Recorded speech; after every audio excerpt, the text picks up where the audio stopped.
friends, Romans, countrymen. What's up, y'all? You are tuned to the podcast that answers questions about the nature of art, the nature of the human experience in a fungible media environment, and all sorts of stuff like that. It is Monday, February 11th. Valentine's Day is coming up, and you and I love Worm Quartet. Worm Quartet. Now, a lot of you may recognize him as someone I collaborated with on my This Gigantic Robot Kills album. We did a cover of the Adam and His Package Metric song. It's the last track on that album. And Worm Quartet is an artist who is often connected with the Fump Artist, the Funny Music Project, which is an online database of like funny parody songs run by Devo Spice and the great Luke Ski. And I met Luke Ski years ago. I was in the Usenet, Weird Al Usenet forum when I was trying to get my start. I was like, hey, I make funny songs. What do I do? Like, how do I get my start? And Luke Ski was kindly introduced me to Dr. Demento, or he said, hey, send it to Dr. Demento. He might play your stuff. And I did. And Dr. Demento played my song Rap Beth, which was my Macbeth rap when I was like in high school. So that is awesome. But Worm Quartet was one of those artists who was huge on Dr. Demento's show, especially when Dr. Demento was syndicated with terrestrial radio. And on this episode, I went to ShoEboX's house. That's Worm Quartet's name, Tim Crist. I went to his house in Rochester, and we talked about the origins of the project. We talked about what it was like being in West Virginia, feeling kind of like culturally alienated, how he got into mod tracking, which was like a precursor to MIDI, which was like a way to create music on your computer without having to have external hardware, and talk about how his band had a bunch of members and eventually it became a solo thing. And because of necessity being the mother of invention, he started making this solo music. And when he first saw Adam and His Package live, he realized, okay, I can pull this off with just myself and my music. So, I first heard Worm Quartet on mp3.com back in the day. There was, a lot of funny stuff on there on the comedy charts, like this guy Bent Frame, who did the Star Wars gangster rap, and remember Jar Jar Binks Must Die, like that was another song. And it was kind of crazy. So we talk about Dr. Demento, the origin of like the underground funny music stuff, the relationship to nerdcore, and he has a funny story about how when he played a show in Rochester with Dr. Demento, they had an amazing talk about emo and punk music, and Dr. Demento showed his knowledge of Rites of Spring and Minor Threat and all this stuff, which makes sense that Dr. Demento did this punk rock compilation recently. So the other thing we talk about is Worm Quartet's, he says, his 15 minutes of fame, which are now in syndication, which some of you may have seen. He was on the show called Totally Obsessed with Fred Willard, where he shows his love for Pac-Man, and he acts kind of ridiculous, but he says, we talk about how they edited together to make him look really silly. So it's interesting hearing like him, deconstruct that 15 years later. And I remember seeing that and then piecing it together that he was the dude on mp3.com. He talks about novelty as freeing, that he thought about one day maybe doing serious music, but being a novelty artist means you can write about anything. And Worm Quartet has some great records. I recommend them all. He opened for I Fight Dragons and me in Rochester when we were back up there. So we talk about that. I did this interview before that, and it's a great interview with a great guy. He and I are working on some educational punk rap songs that we're going to do some puppet videos for. So that's coming up. But before we get into this interview, I want to give a shout out to the amazing Patreon supporters. I've been doing these Freestyle Fridays where I rap about stuff and people give me suggestions and I keep people up on what I'm doing. And the Patreon supporters who have been on, who messaged me, got like some free shirts this past week. And we got some new people signing up. So shout out to Eric, Rachel Johnson, and Harvey Birdman Esquire. I don't know if it's the actual cartoon character, but if it is, I can't believe Harvey Birdman is supporting. Also, shout out to some of the old supporters, Peter, Jennifer Starr, and Derek Dugan. Thank you all very, very much. If you don't know about the Patreon, it's patreon.com/MCLars. And I'm never going to do ads for this podcast, but if you like the podcast, if you want to give $1 or $2 for the music on the side, it can't hurt. But I know a lot of you are already Patreon supporters, and I very much appreciate you. Let's get into this interview with Worm Quartet right here on the MC Lars podcast. Oh, and we're going to end with of course, the Metric song. And this spring, I'm going to the UK with Mega Ran and Cuckoo Kangaroo and Ruled by Raptors, and we're going to be doing songs from the Robot Kills album, which turned 10 years old this month. Thank you, Worm Quartet. Enjoy. Peace.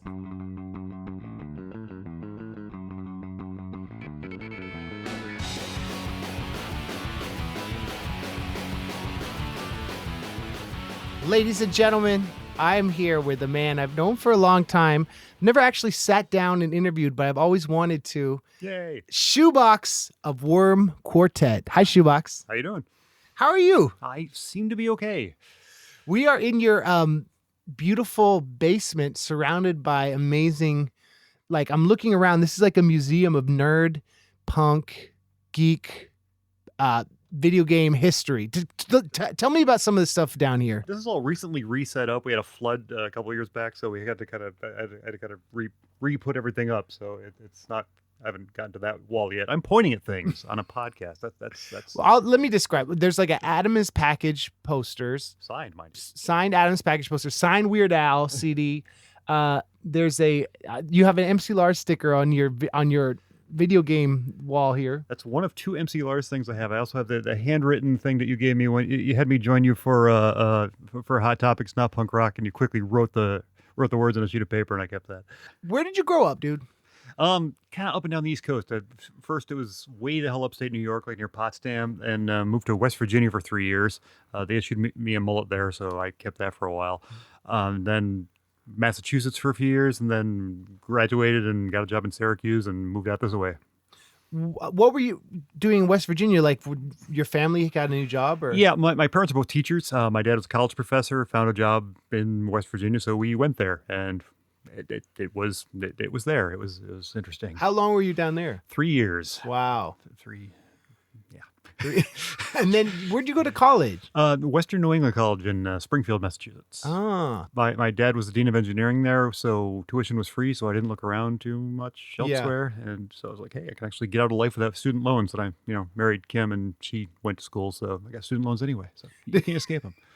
What did you major in? Engineering? Electrical engineering, yeah, with computer option, which it's the closest they had to a software engineering program. So I went that route. I knew I wanted to do programming of some sort, so went that route. And then did you do grad school? I did not do grad school. I considered going back to that, and I didn't want to ever. I mean, I wanted to for the point of having it, but I really didn't want it. Once I got out of school, it's like I don't want to do that anymore. It just I can go to a place and then I go home, and at the end of the day, you're home and you don't have to think about it anymore. And school is a completely different thing. So, and you can start making money with your skills. Right, you can do that. So yeah, after a few years, it doesn't matter anymore. I mean, it was ridiculous. So now I've been a programmer since '97. Jeez. So I'm really old, Lars. You've seen a lot change, right? I have. So what brought you to the Rochester area? Because you said you lived upstate? Yeah, well, originally. But when I moved to Syracuse for a job after college, and ended up in Rochester because I met Kim. Met her online through a mutual friend online, basically, and just showed up at my house one day because she wanted to visit me because I had a spatula collection. She found out I had spatula, and so she wanted to meet me for that reason. I still have it. It's in the other room. It's in a box right now. So we ended up moving to Rochester because she was working out in Rochester and wanted to do that, and we were trying to figure out where she was going to go to school, and she ended up going out this way. So yes. And so you moved here for love. We moved here for love. But Syracuse is close, kind of, right? It is. Yeah, it's like a little over an hour from here. And then we're about an hour from Buffalo, right? Also true, yes. So like Rochester is very centrally located in Western New York. Yes. And it's got the history here, right? Kodak used to be here, right? Kodak, it's still here. You just wouldn't know it. It's still here. And there's RIT, right? RIT is most definitely here. Susan B. Anthony, all those wonderful things for Frederick Douglass, all history-wise. But yeah, I mean, I work in the photo industry in Rochester, and I do not work for Kodak. What do you do for your day job? I am currently, as of a couple of years ago, I'm actually a manager now. I'm a software development manager. I've been programming forever, and now I've actually got people working for me. So think about that next time you're listening to, Wookie Weenie. It's like, hey, this guy sings about Chewbacca's wiener, and also people have to work for him. Well, you've got people skills, which being a musician, you have to have those too. Okay, now that's been a recent development, and that's why you haven't seen many announcements of me doing shows. That's taken up far more of my time. I always think I'm going to do this, and I'm still going to do everything else. I had a kid. I'm like, yeah, sure, I'll still do shows, and it's not going to stop me. None of this. It's never going to. I'll just take on more stuff and all this. Yeah. And eventually, reality catches up, and you don't do quite as many. I'm really psyched about our show next weekend, though. It's going to be awesome. We are doing a show with I-Fi Dragons. Yes. In Hanoi Falls. Hanoi Falls. Which is this bowling alley, which like we used to play together. We'd play at Water Street. Water Street, Right. which now is a new ownership, right? I heard. Right. It is now Funk and Waffles. Yeah. So I don't. I know that their first band I think they had play there was actually George Clinton. That's tight. So they serve waffles and they have shows, which to me, I mean, I think I told you about that when I found out about that. It's like that's just it seems like you're just begging to have your merchandise covered in syrup. At the end of the night, you're gonna be watching syrup off your merch. There's one in Syracuse too, or Yeah. two actually. Yeah, there are. That's right. So it's like a chain, I guess, in this part of the state. Yeah. But the reason I mention that is Rochester, for me, it's always been like such an interesting music scene because there's the rap stuff, there's like there's the punk stuff, and then there's like electronic stuff, and then there's you, who's this amazing encapsulation of everything I love about indie and comedy and punk and electronic music. And so it's always a thrill when we get to join forces and like bring our strange combination of music to our fans. Yeah, it's always fun, right? Playing. Oh, here. definitely, man. Definitely, without doubt. I've always, you've had me play. I've opened for you a couple times in Rochester before. I think it's been both times at Water Street. I think was it twice? Probably, yeah. Every I think time it I was come twice. up here, I'm like, is ShoEboX? Does he have time and really Right. do it? And what do I have to do to get you on the show? Actually, I think it was once in Rochester and once in Albany. I opened for you once in Albany. Whoa, who That was was- that with? That Front was a lot? with Front a Lot and Whitey Cracker. Whitey Cracker. So it would have been 2008, man. Yeah. I've known about you since way before that, though. Right. And it's interesting that like learning about your story. I didn't realize originally Worm Quartet was 3 people. It was a band, right? Or It was. Originally it started. It was just me, and I was just doing very dumb things. I just moved from West Virginia to Massachusetts. Didn't have any friends, and it was the beginning of the summer, so I wasn't really going to meet anyone. And I was bored. And I started making music in my bedroom. Very bad. Tons of parodies, which I never do now, and it was mostly done by actually singing over the original tracks. It was pathetic. did you release any of those parodies? There are 10 tapes of that, which you will never find, no matter how hard you look, and I thank God for that. I mean, if I had been born in the internet age and all that crap had come out, I mean, it would still be there somewhere.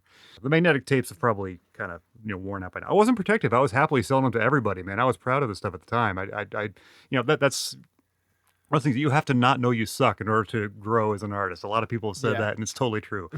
There was a couple of decent ideas that I ended up expanding on later, but for the most part, it was just 10 tapes of crap.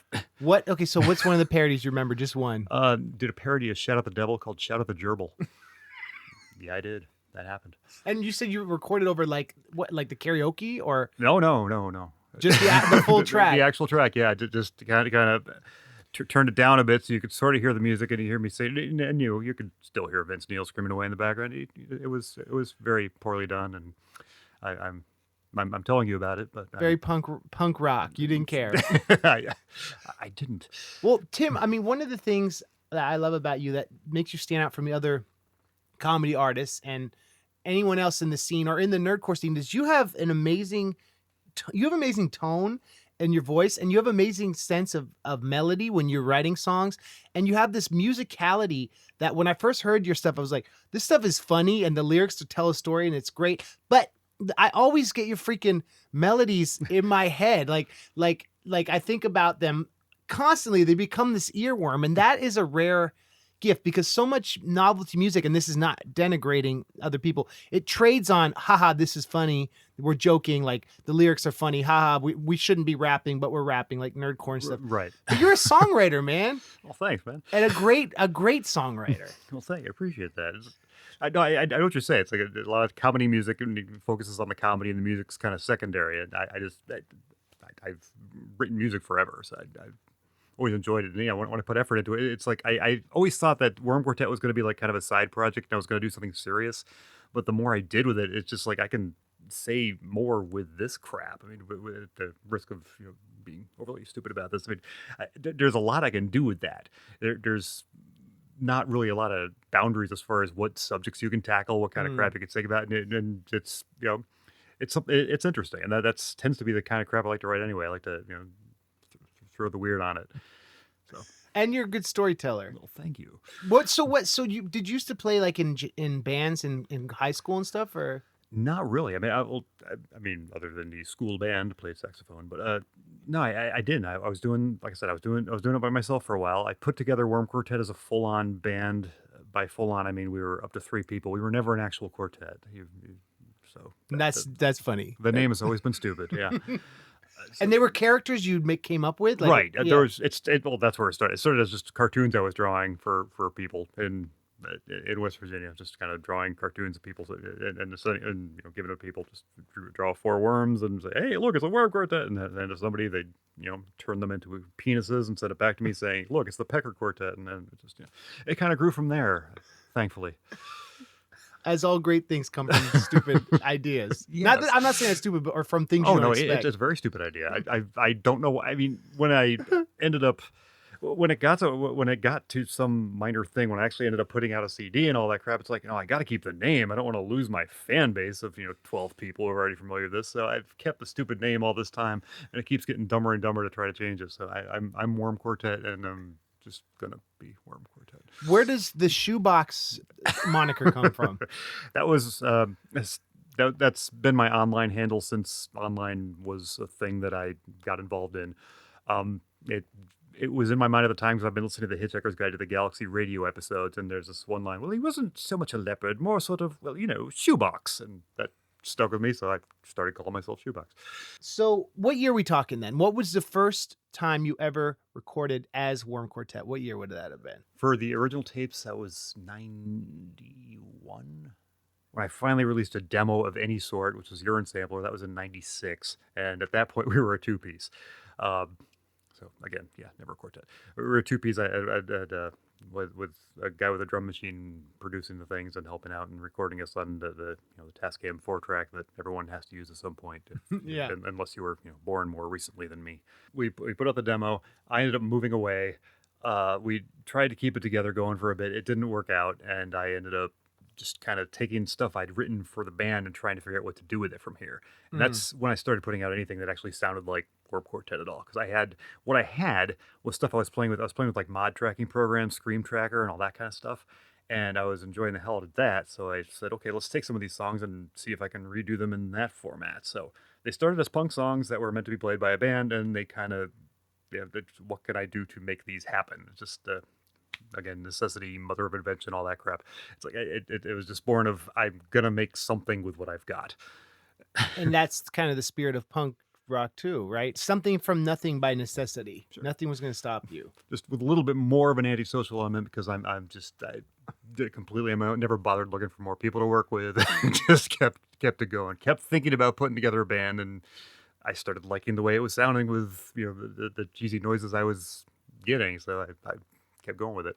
And I can't imagine like your songs being played on stage with a full rock band necessarily. I mean, I can, but I think what's so charming about it is it's that digital drums, which now sound like very much of that era, which you've been, but over the years your sound has like expanded. I think that you've made that work to your benefit. You know what I mean? I think so. I mean, it's odd. I mean, depending on the other bands that are playing and all, and the crowd and the environment and what the sound system's able to do. Sometimes it comes out stupid. I mean, sometimes it doesn't quite work out, and it just it looks like one guy doing karaoke with in front of a bunch of other bands. For me, we're similar in that way. Like I started in a punk band, and then being solo, it's easier to organize a practice when it's just you trying to rehearse the lyrics. Oh yeah, that's tight. Definitely, yeah. You can practice whatever the hell you want to. You don't have to worry about other people showing up. You don't have to worry about hauling drum gear around. You don't have to smell your drummer after a show. There's a lot of advantages to it. You don't have to split the money if there is. Like that's nice. But what you said about like you're very reliant on a good PA, right? If you play a venue that has a bad PA, for me, I much rather would have a band to help me out. But definitely. Otherwise, it can be very underwhelming, especially when you're playing with bands on a bill. Right. That can be embarrassing. When I started performing, because I'd done the one, when I put out Sumophobia, which was my first release on mp3.com. I was the top something of the comedy charts. I was constantly getting my ass handed to me by Tom Green. He had a song, that Bum Bum song, that was just a #1 forever. Yeah, but other than him, I remember that's where I first became aware of you, because I was like, who is this person? Because you were consistently up in the top whatever charts. Mm-hmm. And so that was like, I was intrigued by that, but I didn't mean to interrupt you. Oh, no, you're fine. mp3.com. MP3, yeah, I met you through. Well, I didn't meet you through that, but you, I guess, found me through that. I didn't Yeah. meet you till years later. Brian of the Gothsicles found me that way too. We found each other that way. We ended up meeting by chance later at a con, I guess. I just played Raven Con with him, which was a Poe-themed music convention Oh yeah. down in Richmond. Mhm. And so that was tight. That's awesome. They're awesome. But anyway, small world. So he found you on mp3.com too? Right. Yeah. And this would have been, what, 98? 99? Yeah, 99 or 2000. Okay. It was in that era. I think 99. I have to pull up the CD and look at the date on it. But yeah, I'm pretty sure that's when it was. Because the cool thing, you could upload MP3s, then order a CD of yourself, and they'd Right. mail it to you, right? Right. Or multiple. You could sell the CDs there, and they just kind of burn them, on the fly, which was, and it would come with the MP3s too, so you didn't even have to rip it. The MP3s were right there. Yeah. But you Oh, still on had the to- disc as like on the enhanced. disc, yeah. Yeah, I remember that. So and it came with a player, so you could look at the album cover while you were listening to it. Just seriously high tech stuff. I don't know what happened to that. I remember when they went out of business, I still had I remember the first time I got like a check from them. Yeah. And then they went out of business. I had like $20 on there, and I was like so mad. I was like, this is so irresponsible. You remember, like, you could get paid cash out your royalties or use them to produce and burn more CDs. So okay, so you were doing the MP3. I didn't know you were selling stuff there. You were selling stuff on MP3. Yeah, as but well? like for me, it was like, I was like 16, so it was like if I made $5, I was like ecstatic. Right. Yeah. Okay, so that's where your first album was Sumophobia. My first full on CD with actual music by me, not recording over records and all that crap. Yeah, I mean, I sent it to a few people, played it to some people at work, sent it to a few. Somebody told me I should send it to Dr. Demento, and I'm like, oh, he's never gonna play my crap. I mean, why would he be into that? I'm like, yeah, sure, I'll send it to him, but what the hell? And he played a couple songs for me. He played "I Bet William Shatner." That was the first song he ever played, which blew my mind. So I was on the Dr. Demento show. Congratulations. Thank you. And that was still in the air in Syracuse, so I could actually listen to me on the air in Syracuse doing that. Do you remember did you know you were going to be on? No, this time around he did send me a note saying he was going to play it. So I listened to me on the air, and That's awesome. so, yeah, figured that was going to change everything. It's like I'm on the Dr. Demento show now. I got it made. So it's all good. That must have been awesome because Dr. Demento, of course, broke so many of the comedy artists we know and love. Yeah. Namely, one of our mutual heroes, Weird Al. Oh yeah. So it's I like, remember him. you ever heard of that guy? I think so. So it's like, Dr. Demento was it was like the place back then where weird music existed. And he kind of, without him, we wouldn't have the music culture we do. Or at least it would be very different. Yeah, no, I'd say so. He dug up novelty acts that people hadn't heard of in a very long time, brought them back to people. My wife actually grew up listening to him, and her mom. Her mom was listening because they were from California, so they heard him before he was worldwide. I hadn't been somewhere that got this show earlier in my life, but I mean, I bought the tapes, all the compilation tapes and stuff like that, and I heard of a few taped episodes of his show and stuff. I loved it, absolutely loved his stuff. Have you met him in real life? Yeah, I met him for the first time at MarsCon in 2003. It was just before Great Idea for a Song. I had kind of weaseled my way onto the bill at MarsCon. Yeah. And got to meet him there, and that was awesome. He was in the audience for one of the shows I did, and that was just, that was thoroughly fantastic. See him out there watching. Yeah. And that's a man who his love for music and being a champion for like weird music in a context where the barrier to entry to like a mainstream audience was a lot about people had to trust your taste, and your music knowledge had to be super strong. Isn't he he studied musicology or something? He knows everything about every form of music you can possibly imagine. It's crazy. I sat with him once. I did a show with him in Rochester at the Montage, back when it was the Montage Grill. Very different establishment now. They had tables and stuff, and you've performed there recently. They don't quite do that anymore. It's more open space. They do a lot of metal bands. Yeah, this was all seated and stuff. So I actually sat and had dinner with Dr. Demento before the show. Wow. And I'm like talking to him about various things, and mentioned he was currently reading a book about emo. Like, oh, okay. So I started talking about Fugazi and Rites of Spring before and all this, and he was keeping up with the conversation just fine. He knew all these things. Mentioned something about what it was currently going on with Phil Spector because he was in the news at the time. for supposedly killing somebody, and Yeah. he casually responded to that by talking about a party he'd been to at Phil Spector's house. I'm just sitting there with this. Just, oh my god, Yeah. He's a got legend. He is. He knows everything. He's got stories about everything. He's amazing to talk to. And Absolutely a amazing to super talk to. nice guy, right? Ridiculously nice guy. Yeah. Yeah. And he's been super supportive of my stuff. So if you're listening to this podcast, thank you for so much. Barrett Hansen, right? Barrett Hansen, yes. Not only is he Bart Simpson's mortal enemy, right? He's ShoEboX's greatest champion, so it balances out.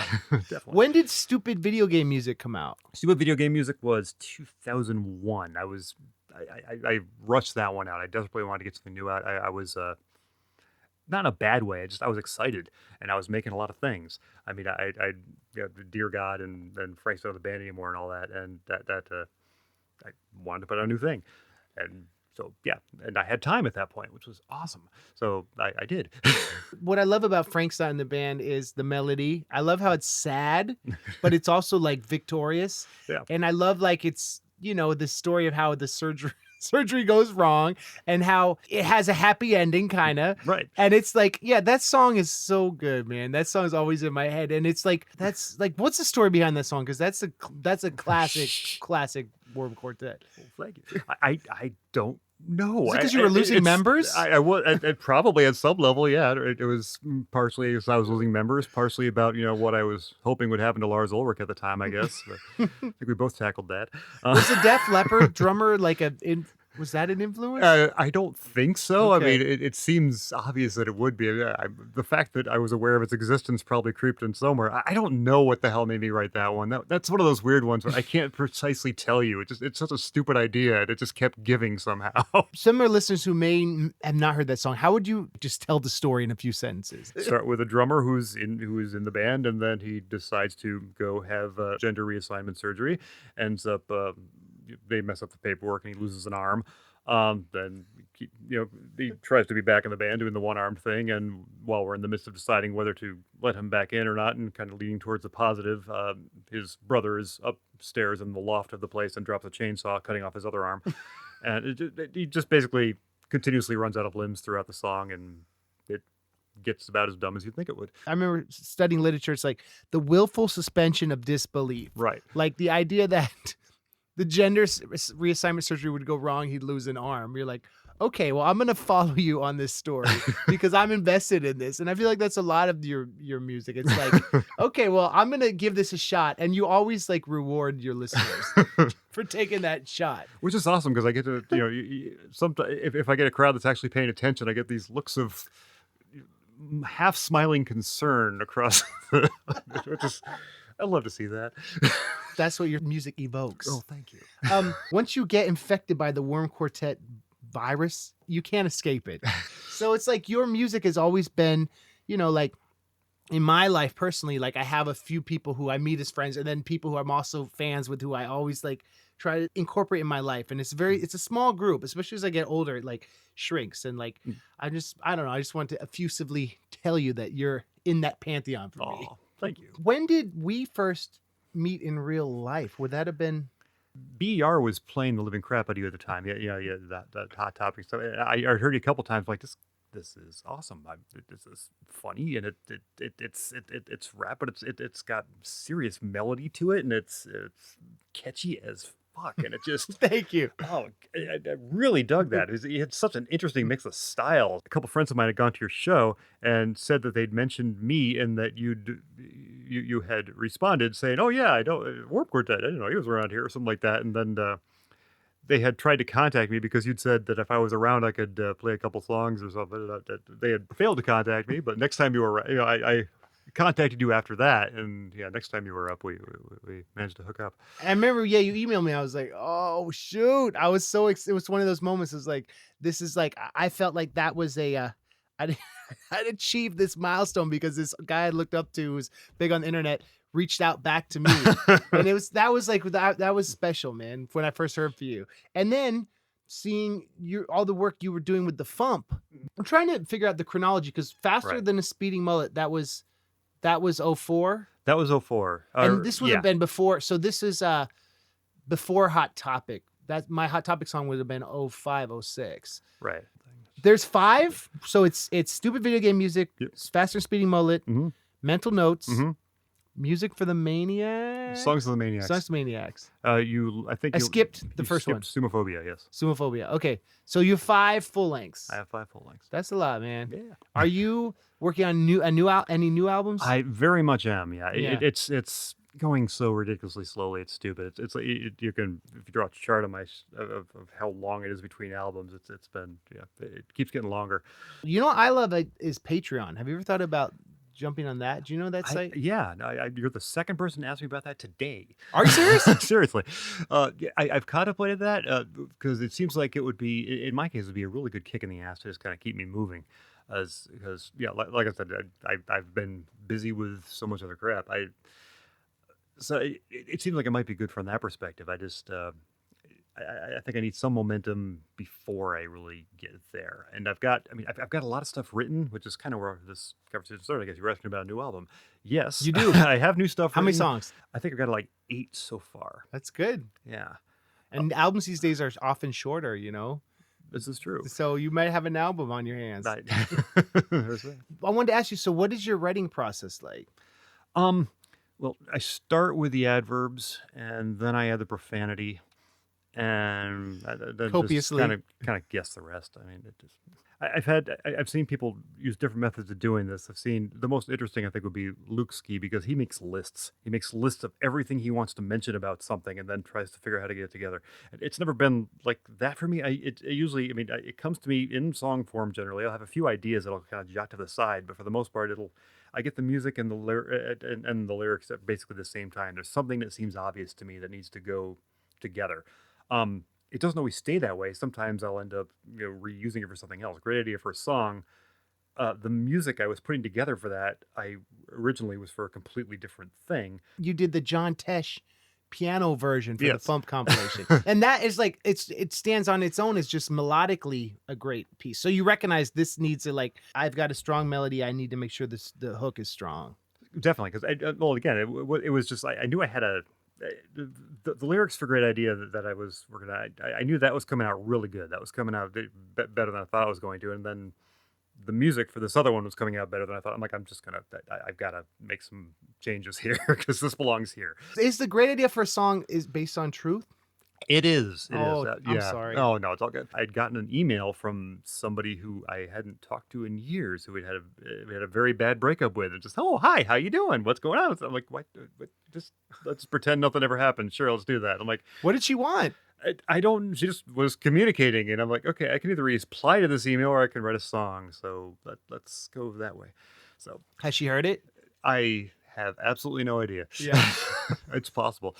At least one of my ex-girlfriends heard me on the Dr. Demento show and sent me a note saying that she'd heard it. But that was, we were on good terms. There was nothing bad there. That's a great feeling, right? Right. Yeah, that was awesome. Good job. Just somebody heard me in Chicago. I'm like, damn neat.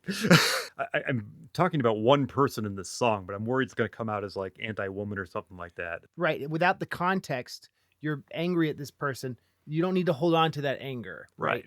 I see what you're saying. Like, I love that song, but I also feel like I couldn't bump it in the car, like going to a women's march protest. Right. You know what I'm saying? Like, or playing it for someone. I'd be like, all right, this is my friend, and he's married, he's a great dad and a great husband. But this, you know what I'm saying? Like, you can't.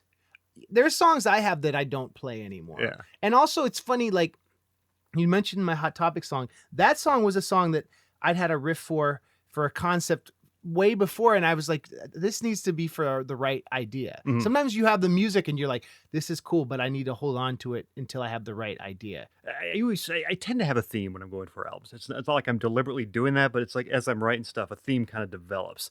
And it's not, they're not concept albums, stuff like that. Just kind of, I think Rand from Ukla the Mock said that pretty much every album's a concept album because it's the stuff that's going through your mind at that period of your life. Yeah. And that's very true. In this case, a lot of the stuff I'm running is just generally about the idea of how ridiculous it is that I'm still doing this shit at this age. There seems to be a lot of fodder there, and I'm taking full advantage of that. Your last album, the theme is about. I noticed that it's like wrestling with your art as a dad and as a working person and as a husband, right? And you have that Right. song about, it's like depressing, but it's funny, but it's like brilliant about the passage of time. Mm. What's that one called again? Oh, you're talking about I Don't Matter? Yeah, and That it's one? like Yeah. I remember hearing this like heartbreaking because I'm like, oh Tim, you matter. But it's also like this existential thing that even like does the most popular art in the world matter when we're all gone. You know what I mean? And Right. I love that song because it's like sad but funny, but also like it strikes this nerve that we all think as creative people, like do we matter? And by pondering that, maybe we do. I think, therefore I am, right? Right.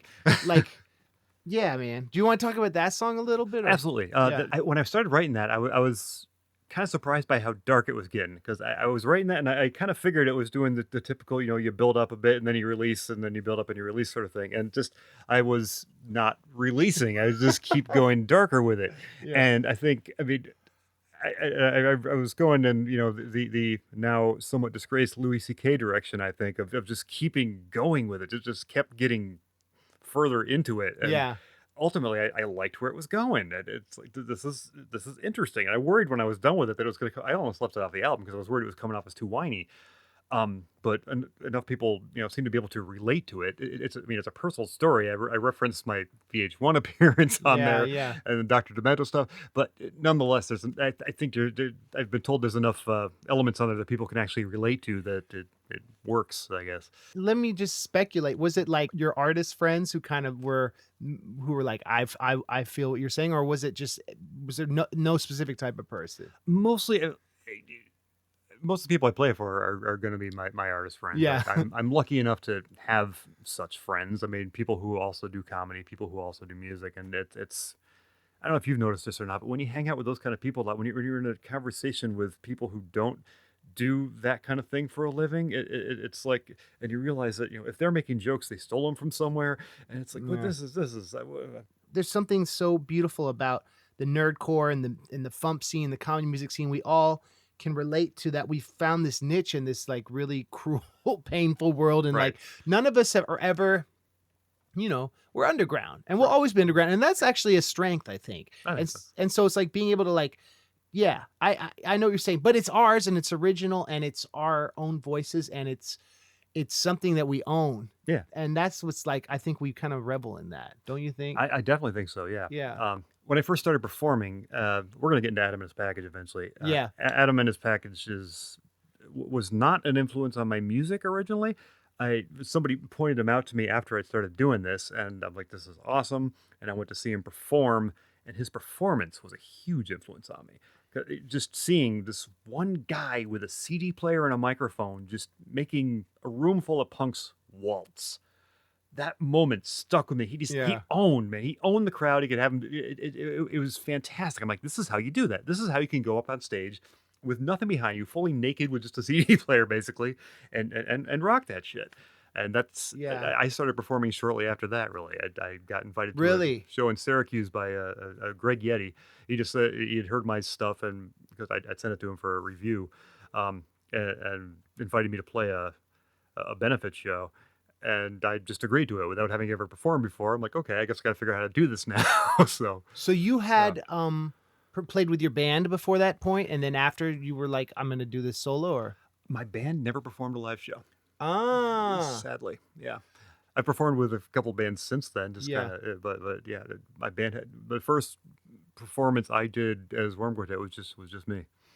That's kind of cool. Yeah. So that Adam was kind of this like kick in the pants to do that. Definitely. And like him similarly is, it wouldn't work though if he didn't have great melodies and he didn't have interesting lyrics. And also what I love about him is his subtle politics to make you think about like the Palestinians are not the same thing as the Rebel Alliance. That's like that made me think, man. Yeah. Or if you own the Washington Redskins, you're a cock, right? Like all this stuff that I hadn't thought about as in that way. And humor can make you think about things, but also humor can help you really process pain. And I feel like I get that also through your music. Like that song, great idea for a song like Frank's not in the band, like wanting to find another member. If you weren't doing the music, Tim, that you're doing, I could tell that you might not be the happy, successful person that you are, that it's necessary for you as a human being. Would you agree? I would agree with that. Yeah.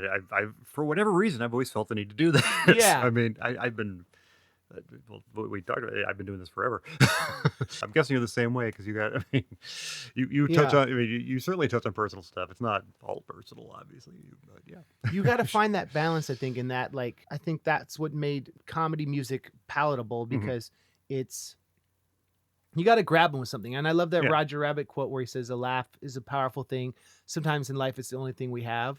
Right. And I'm obsessed with Roger Rabbit, and I have all this Roger Rabbit stuff in my house. And looking at all your Pac-Man stuff, I'm like, this is we have kind of a corollary for our passion here. Like, I probably have about the same amount of Roger Rabbit stuff in my little office. And can we talk about Pac-Man for a second? We can talk about Pac-Man.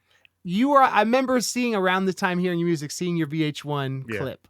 And I know you kind of feel maybe ambivalent or kind of mixed emotions about that. I did. I mean, I feel better about it. Basically, when that first aired, I don't know where to start with this story, man. There's so much to it. We got first.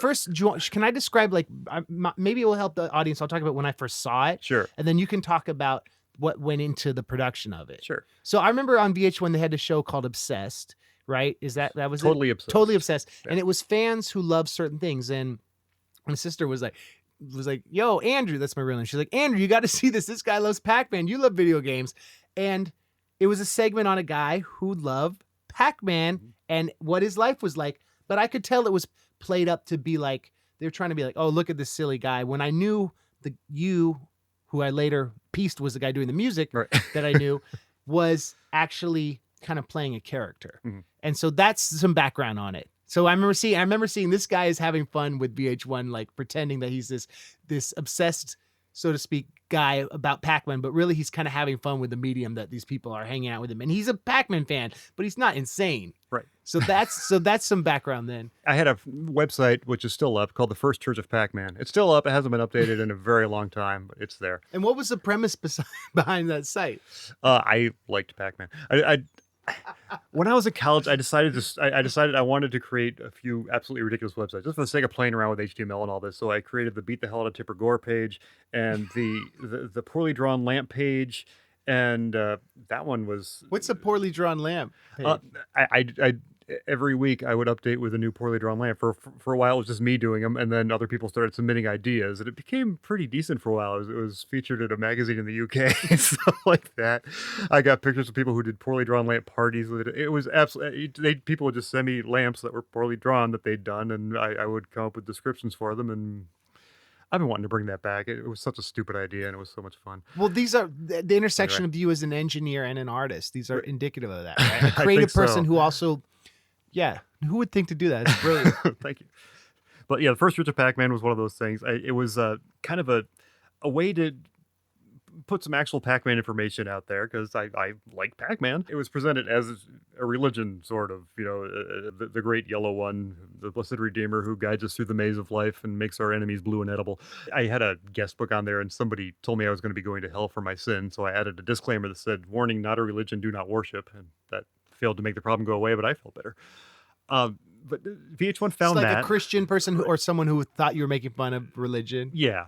Which you weren't. You were kind of making fun of pop culture obsession, right? Largely, yes. It's the second time you've mentioned that, and I'm wearing an Andy Warhol shirt right now. This is so appropriate. Pac-Man Fever, that was like a big hit record. Like there was that. What was funny to me about it was like in the 80s, everyone was obsessed with Pac-Man. Yeah. But you kept this joke going. Yeah. And that's what I think is fresh. And this was before, it hadn't come back in the retro form that it really has now. But I had fun with the website. I mean, that was, I ended up through that talking to some people at Namco who were working on Pac-Man World for the PlayStation. They sent me a bunch of crap like that. I'm pointing to stuff again in podcast listeners. And I'll describe it. This is like a cool, probably 2000 era, CGI Pac-Man, but it's like a 3D cutout thing with a mirror. Right. Did I guess the age right by looking at the design? I think so. Let's look at the copyright. Hold on. Absolutely. No, it says 1999. Okay, it was close. Wow. I was going to say, worst case, I have the internet in my pants. Yeah, right. That's faster. But, so basically people affiliated with the brand of Pac-Man were like, this guy loves Pac-Man. Yeah. And so you started what about this one here, this first family video games Pac-Man World. Yeah, they sent me that too. For a while, I mean, I reviewed the games too when they came out. They sent me review copies of the games, and I reviewed them in basically the same kind of voice. So there's Pac-Man, Miss Pac-Man, like Pac-Man World. How many variations are there of there? Oh God, so many. What do they change? It's like 3D or what? Well, as far as the Pac-Man World, or you mean you're talking the newer ones? Yeah, or? like the games, like he eats the dots, and then he eats the dots in 3D. But is there like a side scroller where it's like Mario or something? Or this one, yeah, the Pac-Man World was actually a really well done one. That was a 3D world thing where yeah, kind of like the 3D Mario things that were out at the time. So you were running and jumping, and you could, in addition to eating the dots, you could throw the dots at things to make them explode. You could do your typical butt bouncing thing, like and like everything else there, where you jumped on things to destroy them. You could do that. And the ghosts and stuff were in there. They were. Yeah. You couldn't butt bounce them. You had to eat them. Were there like bosses and like for each level? Like there were bosses. Yeah, the big boss was this giant robot thing called Talkman that wanted to become the new Pac-Man. So that was. I remember all these things. This is information that's still in my brain. That's cool. Okay. So so I definitely, I veered you way off track, but you had this website, and the website was like getting mad love from the Pac-Man community. It was indeed, and VH1 was doing. They specifically reached out. They said, "We're looking to find somebody who's obsessed with Pac-Man for the show we're doing. Do you happen to know anybody like that?" I'm like, oh, yeah. So I kind of volunteered for it. They called me a couple times to talk to me about it. VH1 reached out to you directly? Yeah. Okay.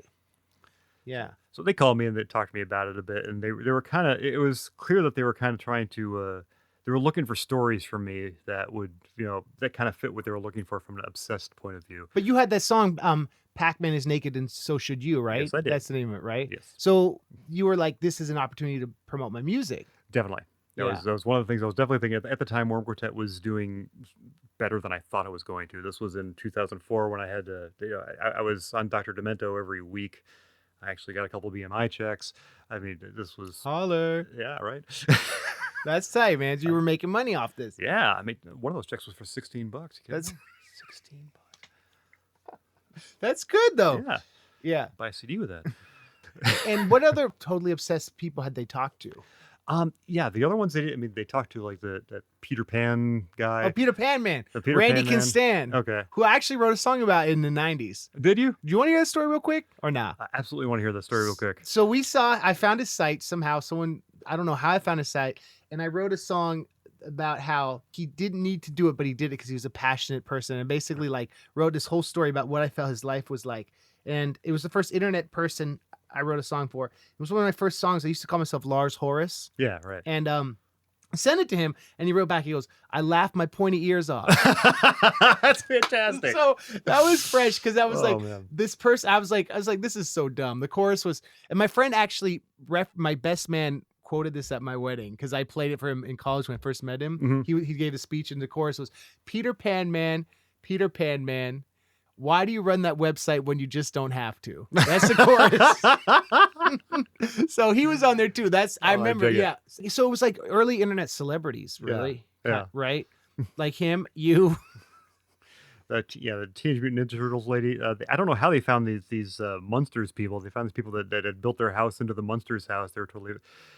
I got to meet them. You were on promoting it on a TV show, right? Yeah, they sent me to Good Morning America. They actually paid to fly me out there. Had a limo drive me the 1 block from the hotel to the station, which is ridiculous. I walked the way back because I was stupid. I got to meet the Munsters guys. They were hysterical. They were both really funny. Yeah, did you worry that they were gonna be trying to like pick on you or bully you and be mean? Yeah, I wasn't sure what they were gonna do. I thought they might go that way. My thought on that was I was absolutely refusing to take this seriously in any way, so I didn't see how they could possibly do that. Again, I've got the genuine interest and love of Pac-Man, and I'm an obnoxious guy by nature, so this is what was going to happen. I had fun with it. They put me in situations where I could have fun with it. They gave me a megaphone and let me scream in a parking lot. They made arrangements so I wouldn't get arrested for doing this. That's fun, and I could tell you're having fun. Oh, God. They gave me an opportunity to be obnoxious and scream about Pac-Man. I don't know why. Which you love, genuinely. Yes. Yeah. And, I had a blast doing that. And I assumed it was going to come out as, just full on ridiculous. when it came out, it was I was not happy with the way it was when it first came out. I watched it once and I couldn't watch it again for a long time because they did indeed focus a whole lot on the obsessed angle. They tried to make it look like there was a genuine thing here. They came up with these numbers because they had asked me a few questions about how much I'd spent on Pac-Man, and then they kind of found a way to make that into something else. I did a couple radio interviews after that where I kind of broke apart the prices that they put, how much I'd spent on Pac-Man and how much that would mean, how much I would have had to spend per day to get that number, and how if I'd actually spent it, that much, I would have eventually gotten better at it and not had to spend that much. They also said you played it every day in your lunch break, which Right. wasn't true, right? Right, which also wasn't true. Again, I didn't like what they did with it at the time. Yeah. And again, it's been years since then, and this thing is still, it's like Lars is talking about. Lars brings it up. Well, it's like Sorry, I man. got 15 minutes of fame and they're in syndication. Every now and then some new internet show will pick it up. The H3 Productions picked it up a while back, and that blew up. I got a lot of people contacting me after that. So I always know when something new has happened, when some new show has picked this thing up, because I'll start getting a bunch of random Facebook messages just saying Pac-Man. And do you think it helped your music, like got you more fans? Not really. Again, I hadn't gotten through that part of it, I guess, yet. I had told him I didn't push it. I really didn't push it, and I really should have. It's a valuable lesson from this. I really wanted to be able to perform the song as part of the show. And they told me, oh, yeah, you can do that. Here, put your Pac-Man cape on and do this. I'm like, sure, okay. So I performed the song.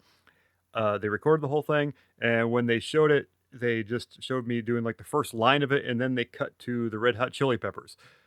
So and that was, I think, the biggest thing that pissed me off about it, is because I really why thought the that Chili this was Peppers? I don't know. They just What song are theirs? They don't have a Pac-Man song, right? No, they went right into Can't Stop. Like right. that's cruel. They They could use their powers for good. That's how I looked Who at it. watches VH1 now? No one watches VH1.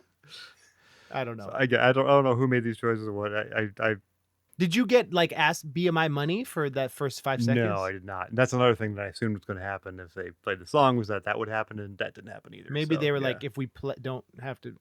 They still had to pay the Chili Peppers. Yeah, dude. That's I don't stuff. know. You know what? It's like I recently watched the Nerdcore for Life documentary. I don't know if you ever saw that. It was like a 2008 documentary about the scene when it was starting. Was that the one that was mostly frontal type stuff? No, that was Nerdcore Rising. Right. Nerdcore for Life was came out right before, and it was like kind of about everyone else in the scene. Okay. It kind of shows how the press was wanting to be like, isn't this cute? These freaking DIY people are trying to make music. It's not real music, but isn't it cute? And the documentary, because I think that's called Trebecking. it was like Trebecking 10 years before. Right. And so it made me feel kind of like proud to have been part of that like scene for a second. It made it clear that the media was trying to use the joke to help get views back then. You know what I mean? And it's as people who, I don't know if you were, but I was definitely bullied as a kid. And it's like, when you're bare your soul, it sucks when a major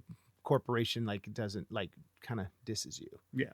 But it seems like you survived. I did survive, even though I didn't like it at the time. I went online and I saw that a lot of the other people who were on the show kind of went online and were kind of complaining rather loudly about how they were portrayed. Yeah. And were summarily shot down. And I read these and I'm like, okay, they just sound like whiny assholes when they do this. I'm going to not go that route. That doesn't seem like the way to go. Because the general thing is, well, I saw this on TV. This is how it is. I didn't realize that was going to be like that. Yeah. So that was weird.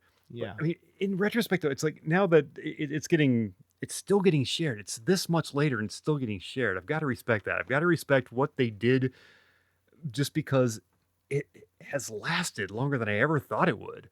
So I mean, although I didn't really appreciate what they did with it at the time, it has lasted. It is still amusing people. So Pac-Man is such a timeless character, and the Super Mario fans and Sonic fans, and but Pac-Man kind of has this like OG classic originality. The fact that I don't know, it's just like I've never seen an expression of Pac-Man fandom quite like that. So it's a piece of the video game history too. Yeah. And I think people are kind of, as our culture becomes further and further fragmented and like bizarre, it's fun to look at these signposts. And that's what, like, looking at the history of like Yeah. the Fump stuff. And I've always loved keeping track of like each year. Don't they do like a CD every year, a compilation? They do a compilation every couple months of everything that's come out over the last couple months. Yeah. And that's cool to like Yeah. what was like I recently came across their Hey There Delilah parody, Yeah. which was so, who was that by? That was Spaff with Robert Lund. So good. Yeah. Like, and that was like of that era, and I was like, when would that have been? And it was on the 2007 compilation, whatever. Yeah. How did that come about, and how did you get involved in that? Because it's an amazing, anyone who hasn't checked it out, check out the Fump, because it's an incredible, the funny music project. Right. That started, it was mostly Rob Balder's idea.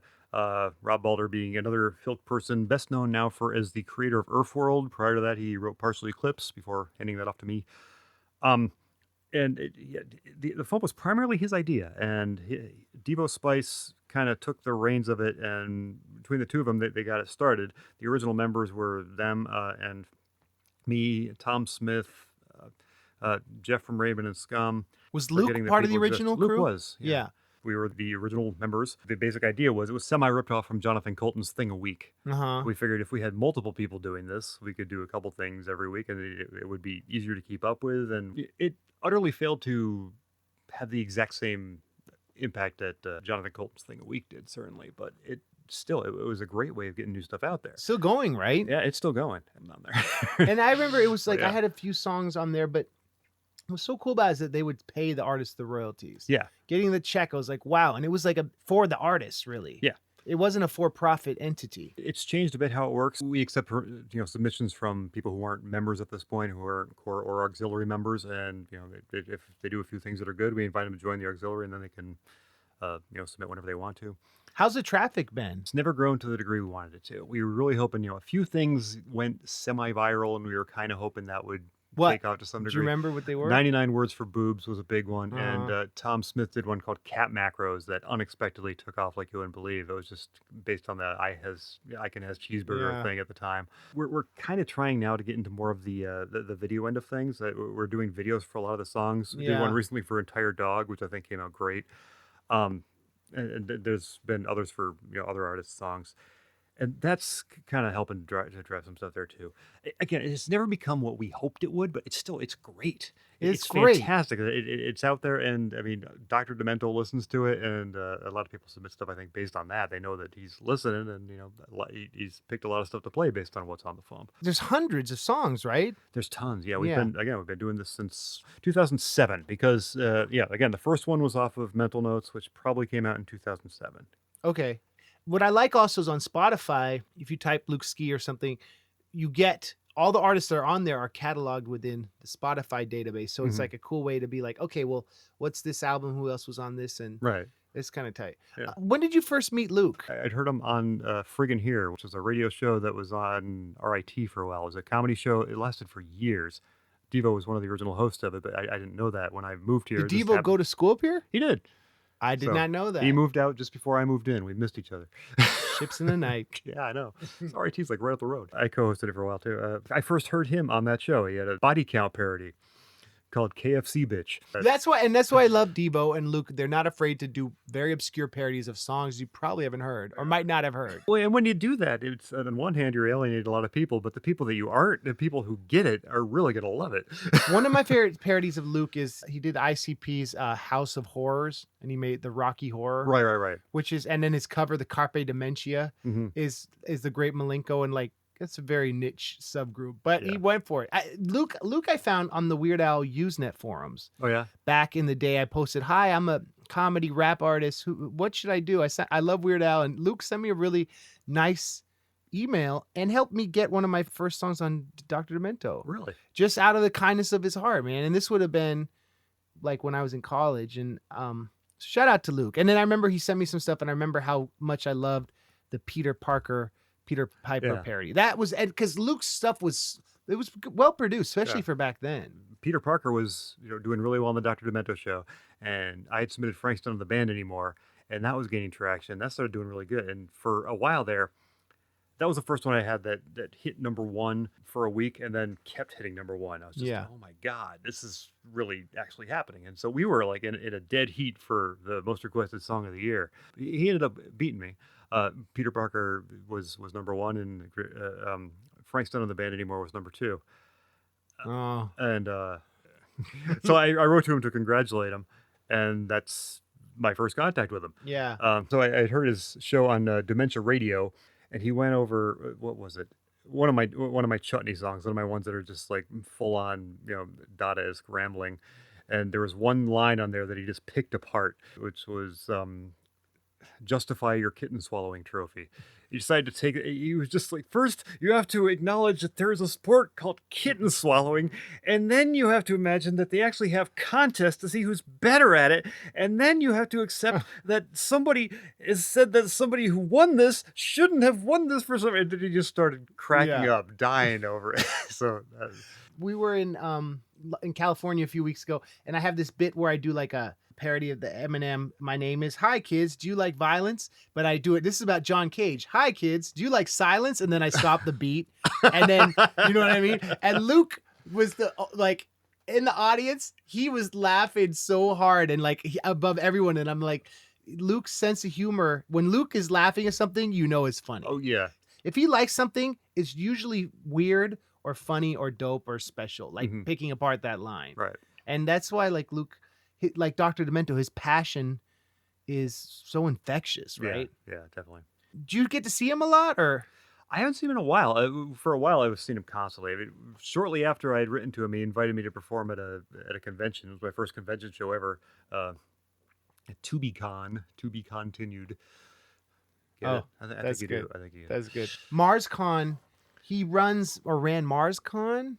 That was shortly after TubiCon. I again was when I weaseled my way onto that, and that was kind of the first year there was I think it was the second year that he'd performed there, and Dr. Demento was a guest of honor. It brought out a lot of people that was like my most successful show at the time. It was kind of awesome. I would have come home with a decent amount of money if I hadn't gotten my car towed in Chicago on the way back through. Oh no! But did you get Dr. Demento's autograph at that time? I had been on one of his compilation CDs. I brought that. And had him sign that. It's up on the wall over there.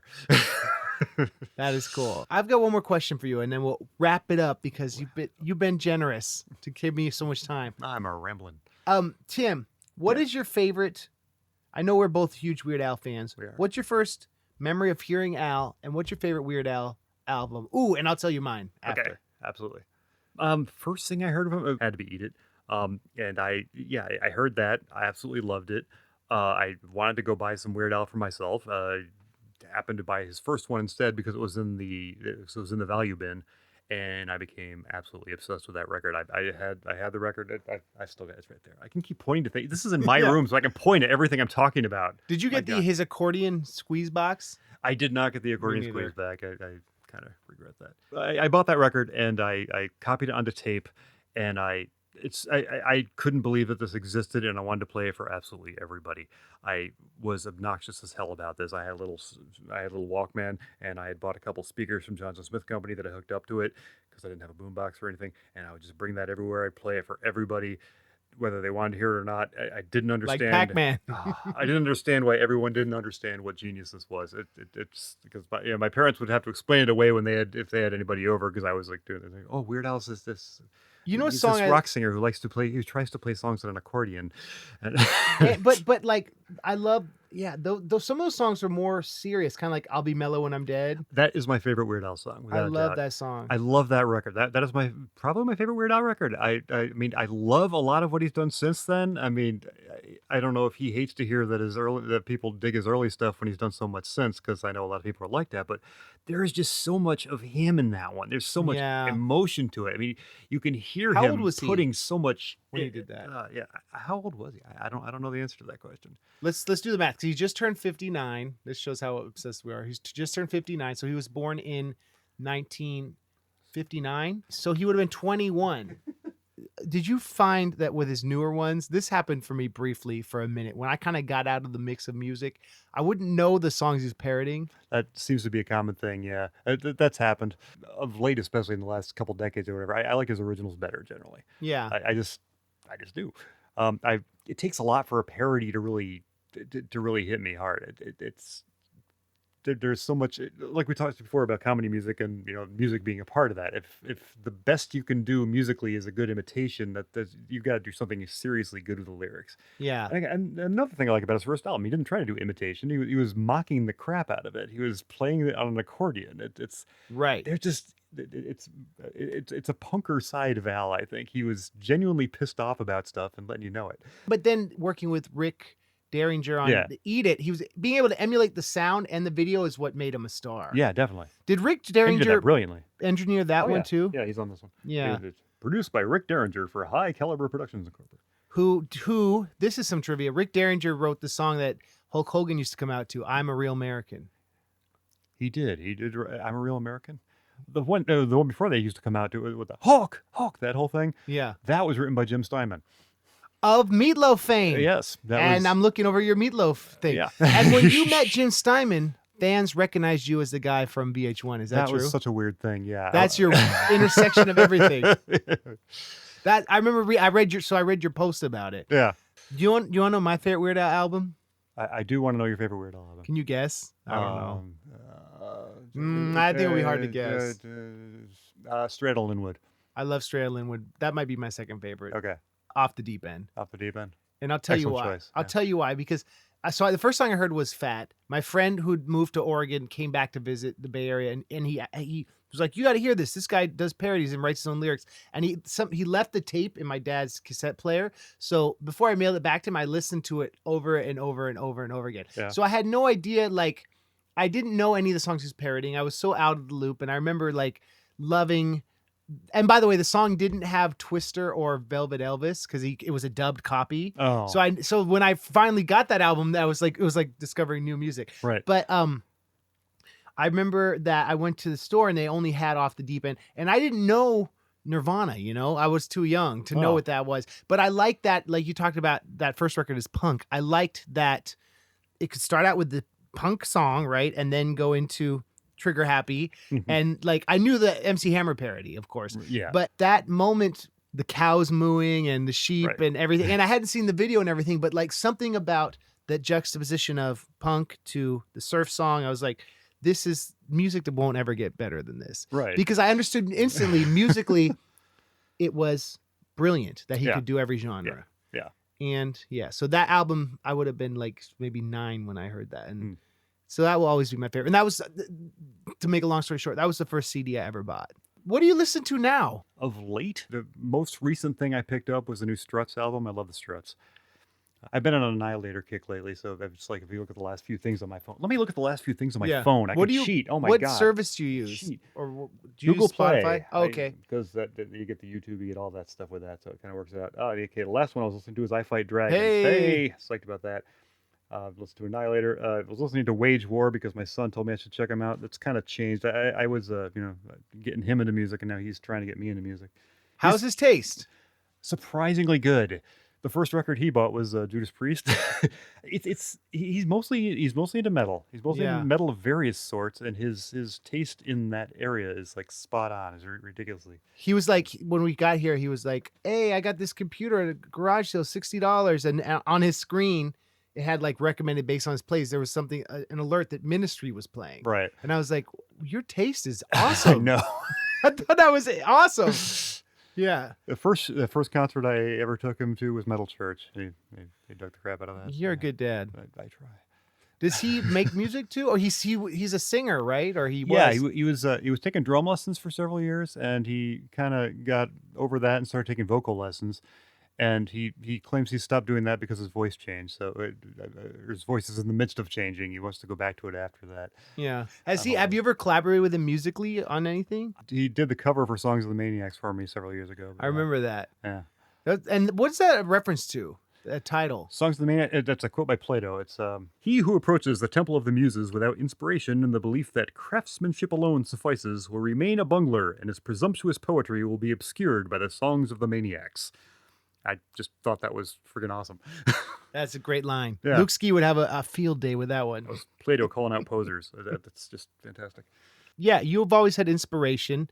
and you haven't simply relied on the fact that you're a great musician. You have great songs, great concepts, and you put so much of your heart and yourself into that. And it seems like that quote is being like, if you're a poser who just wears the fashion or just puts on the outfit or wears the shirt of the band you know nothing about, your poetry will be obscured by the songs of the maniacs who are the people who are actually inspired. Am I interpreting that right, you think? That's how I see it, yeah. What's the best way people can both follow you, be in touch, and like know about your upcoming releases? I have a website I never update, wormquartet.com. I'm on Twitter at Worm Quartet, strangely. Your tweets are great. Thank you, sir. I love your Twitter presence. I have fun with that. Facebook page, of course, all that crap. I have not yet embraced much beyond that. Had an Instagram. I haven't done anything with it. I should probably do something with that. What do you use, Lars? I like Twitter. Yeah. I don't like how Facebook you have to pay for people to see what you're saying. Yeah. But yeah, and Instagram's cool because I like the story element, which is. But right. What about on music platform? Where do you prefer people listen to you? Oh well, the Fump is an obvious one. Yeah, Amazon, Google Play, Spotify, wherever the hell it's all out there. I mean, every time you hear me on Spotify, if you listen to me like 9 or 10 times, I might get a penny out of that. Holler. That's tight. When do you think your next record might come out? I am really hoping this next year. Yo, and I also wanted to say, we did not touch on this. You did a cover of the Mad Lib, and you also did the music on our collaboration for the Metrics cover. Right. Which is now almost 10 years old, that song. Oh, my God. Okay, so next year, new record maybe. Yes. Hoping. I'm going to make new things. I'm sorry. Look, just don't go away. Please, I'm sorry. I'll make new things. That's all I got. I'm tired. I'm sorry. Heartfelt. Thank you, Tim. We love you. Peace. Peace. Oh, and also let's shout out. Can we shout out some of the fun people real quick? Let's do that. Luke Ski. Woo. Devo Spice, who now does he go by Devo Spice still? Still goes by Devo Spice, yes. Well, his group is no longer. He used to call himself Sudden Death. Yeah, that's Sudden Death done. back in the day. Insane Ian. Definitely. Power Salad. Power Salad. Chris. Who am I missing? Tom Smith. I haven't seen you in a while, Tom. How are you? How many Raymond and Scum. How many people are on there? 100 I don't or know. like 50? It's lower than 100 certainly. As far as the people who are like in the auxiliary, probably in the 50 range would be my guess. I was briefly in the auxiliary, I think, or auxiliary. Are you not anymore? Am I still? I bet you still are. All right, I bet you can still put a song on there. I don't know. I guess we'll find out. All right. Well, this has been the MC Lars podcast with Worm Quartet. Thank you. Peace. Peace.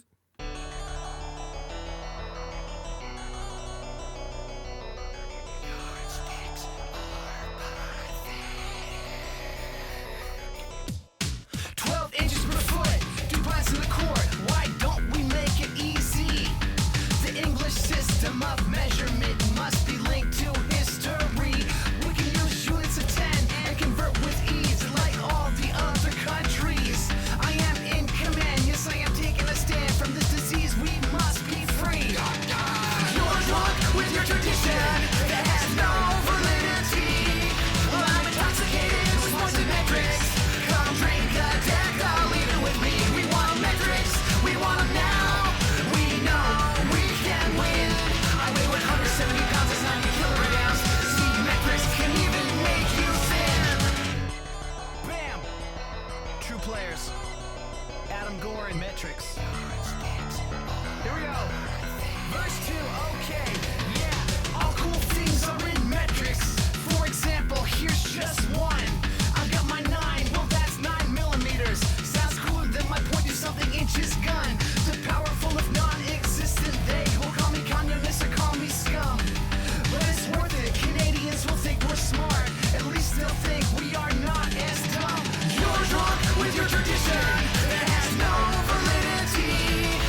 song is awesome. Okay, so that was Worm Quartet. Be sure to check out his music. Be sure to check out our collaborations. And if you're in Rochester and you have the chance to go see him because that dude rocks. Next week, we have a coup of an artist. I'm not talking about Boots Riley, even though I do love the coup. We have Adam Gorin of Adam and His Package. That is right. So Adam and His Package, some of you might know, is a one-man pop punk, not pop punk, but synth punk band from Philadelphia. And the dude toured the world, inspired tons of people, like including Worm Quartet, myself, a lot of the nerdcore guys. And he went into retirement in 2003. And since then, he's only played 2 shows at the Fest in Florida. And one of which I was on the show, I opened for him. And so he's a science teacher now in Philadelphia, but I went to his house and interviewed him about life and art and everything. And it was a great interview. So probably one of my favorite musicians of all time. I get to talk to him. That's next week. Tune into that. In the meantime, have a great Valentine's Day. Thank you to all the Patreon supporters and all the podcast supporters. It's really awesome doing this. I hope you're all doing well. And I'll see you next week. All right. Take care. Bye.